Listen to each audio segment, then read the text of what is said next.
Hey fellow thinkers, we're back with another video. This time a top 10 games of 2024. Well, this is my own personal list, so no attacks. Please. Please. Okay, starting with number 10, we'll be talking about Fairy Tail Dungeons. Oh, look, another Fairy Tail game. Do I have a bias for the series? Maybe. But this is my top 10, not yours, so be quiet. Now, let's talk about a good Fairy Tail game, rather than a certain sequel. Fairy Tail 2 sucks! Fairy Tail Dungeons is a deck-building roguelike with a charming pixel art style. This year has been my roguelike deck-building training arc. I've played so many like Slay the Spire, Rogue Book, and another game we will talk about later in the list. This game doesn't do anything too different from other games besides the magic chain system, but it's not significant enough to really differentiate it. It does like a bit of content, but it's just a nice fun game that you can play and chill out with, and if you like Fairy Tail, then you can't go wrong. Man, what can I say about Wayfinder? A looter shooter MMO that crashed so hard when it came out that the publisher pulled the plug and left the game in limbo.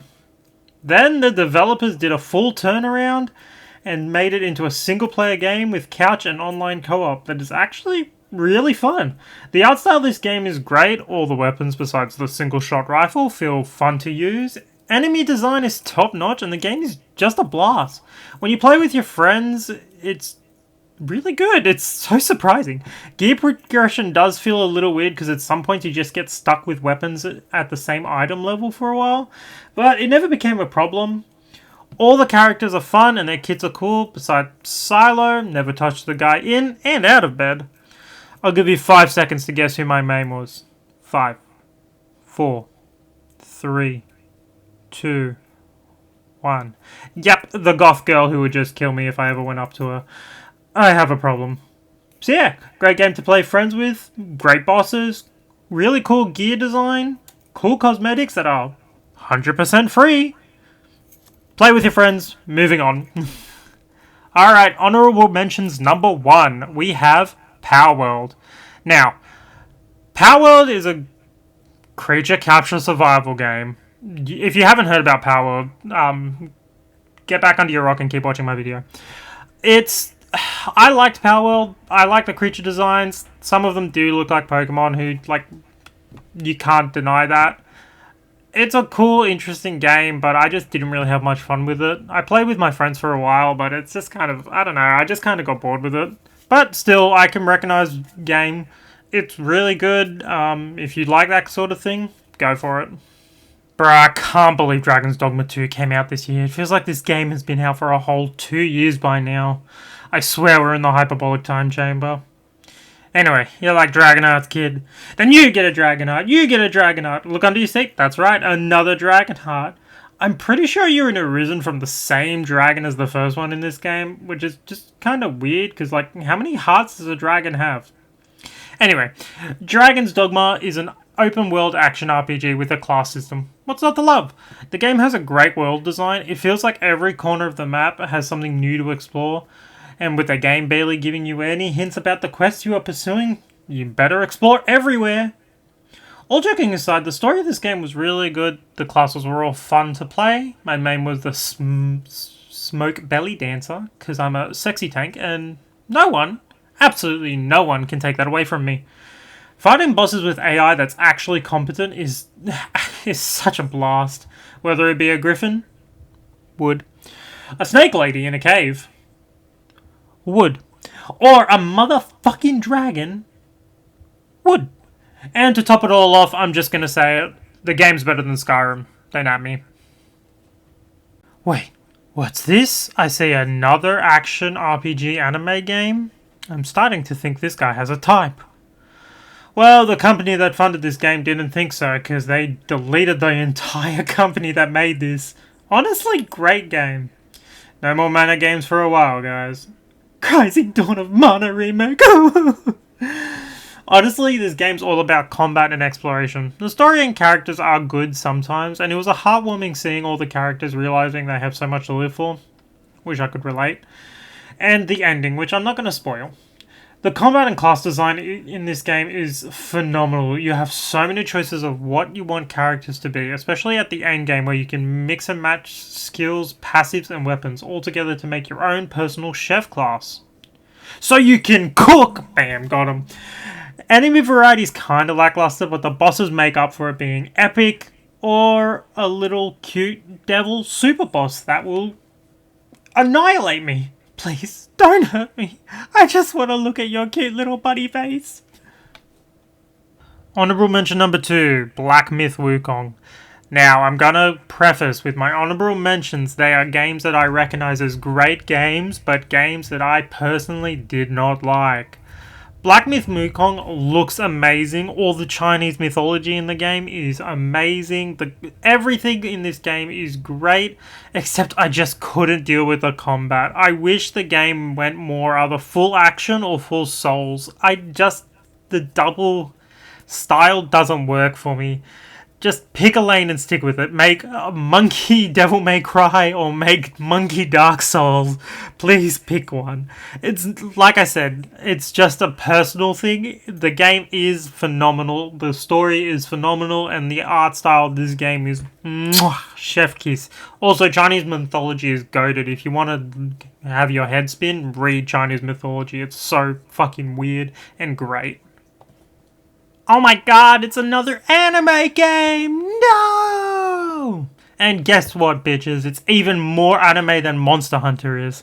That's it. That's all I have to say. Let's not talk about how long we waited for this game. I'm a Kingdom Hearts fan. I'm used to it. But with all the trailers and the development hell this game went through, it was either going to be great or just straight garbage. And happy to say, the game is great. Characters are hot. Bosses are fun. Story, not bad. Combat is probably the best combat on this list. Now, I haven't played any of the new characters or the boss fights they added post-launch, but honestly, that's because the endgame was just way too grindy, and it got boring. Even if you could order with Raka, I want to play the game, not have the optimal thing to be ignore the game to level everything up. But all in all, still a great game. Also, I completely forgot this game came out in 2024. The gap between January and December felt way too long. It felt like 2 years in one. And the best ARPG I've played this year goes to PoE. Wait. What do you mean it's not PoE 2?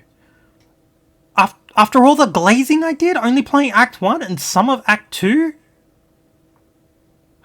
Sure, fine. Let's talk about Last Epoch. Last Epoch fully released this year, and it's one of the best games I played in 2024. The game is relatively simple, but the quality of life features and the true freedom that it offers for buildcraft, while there'll always be better optimized builds, Last Epoch never punishes you for trying something interesting. PoE 2. Being able to specialize any skill to let it have its own passive tree, letting you build around a skill that you find satisfying to use, and unique gear also plays into this with some uniques being able to change how the skill works while all your passives still work. And don't get me started on the crafting. You want me to see me glaze? And this is the top things to glaze. Being able to remove stats, add them to whatever gear you want, or if you hate the gear, destroy it and watch all the stats turn into itty bitty crystals. Then you can save for later, and all the resources you need are given to you pretty generously. And the game is just fun to walk through. The maps are interesting but not too big. The bosses are great, especially in the multiple timelines. I don't know, man. This game's great. Okay, back to the anime games after a brief intermission. Remember when I said I played so many roguelike deck builders this year? Well, Chrono Arc was my top one. Not only do I like it the most, I haven't finished Slay the Spire yet. Please, let me live. Don't hurt me. Not only was it my favourite roguelike of the year, it was also one of my most played games on Steam this year, and I've played multiple playthroughs of JRPGs. Anyway, the game has cute characters, really interesting skill utilization, wacky character combinations, Huz, Momo, Karon, I'm looking at you, or just Huz with any other character, because she is by far the best healer, and frankly, it's not even close. Also, Whip and Choker. I have a type. Though my favourite character gimmick is the twins. I hated them at first because I was a scrub, but the more I played them, the more I fell in love. Also, side note, all the skins and DLC in this game are great, so if you want to support the developers, I highly recommend them. They even changed skill animations. It's... mwah. Anyway, hitting a nutty solar flare and watching it one-shot a boss is the most insane feeling. It's so satisfying just watching a boss just obliterate before your eyes.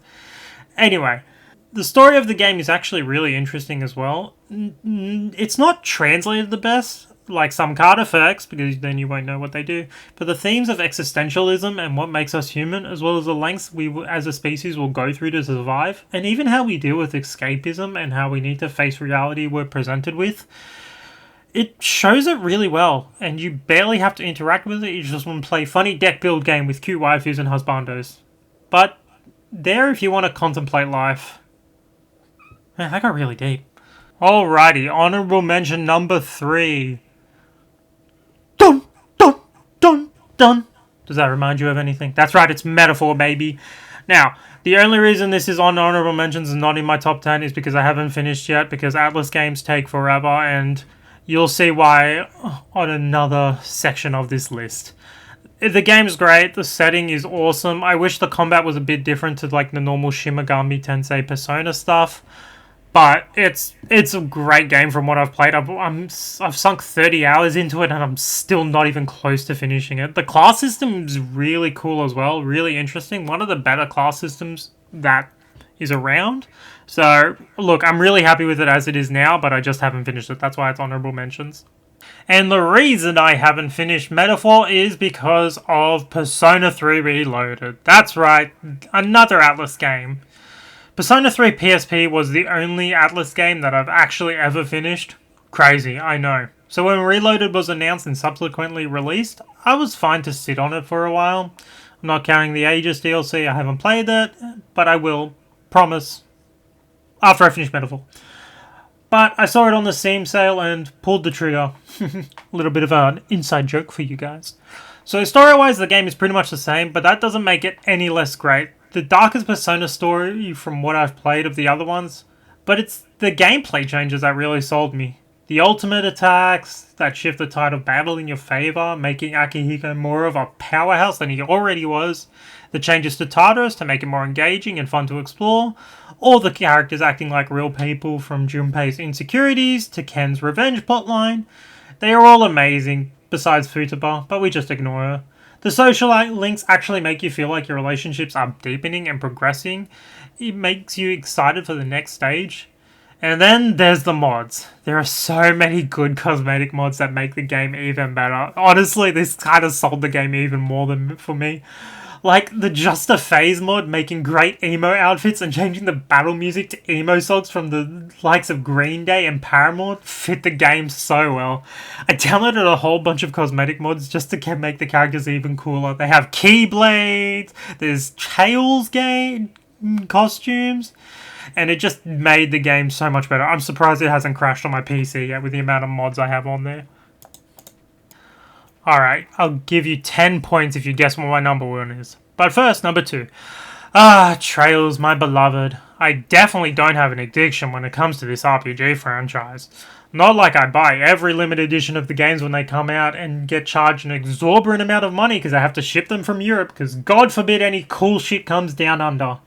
And I definitely don't have pins, shirts, posters, and a jacket from Pinbox. Not sponsored, but Pinbox, if you're watching this, pretty please. I would definitely love some free stuff to gush about. And I'm definitely not using a business card case that I got from this game's limited edition as my actual wallet. That's crazy. Poof. Wild. Why would you even suggest that? Oh yeah, there's a game too, huh? Kuro no Kiseki. It sounds better in Japanese and somehow makes more sense to me in a foreign language than the English title. Though not as bad as Trails into Azure. What does that even mean? Man, this game is actually one of my favourites. It's at least in my top 5 right now. I might do a Trails game tier list when the new ones come out this year. Look, the game is great. Story, 10 out of 10. Music, 10 out of 10. Even the English voice cast is great. Damien does a great job with I'm Captain Bosch. Van. I keep calling him Van. I don't know why. It's clearly Van.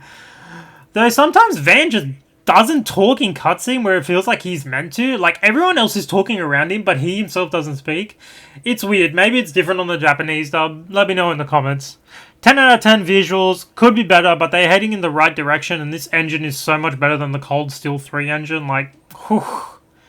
And combat, 10 out of 10. Besides the action stuff that's really clunky, which is better than Metaphor, surprisingly, but it still can't beat the turn-based battles.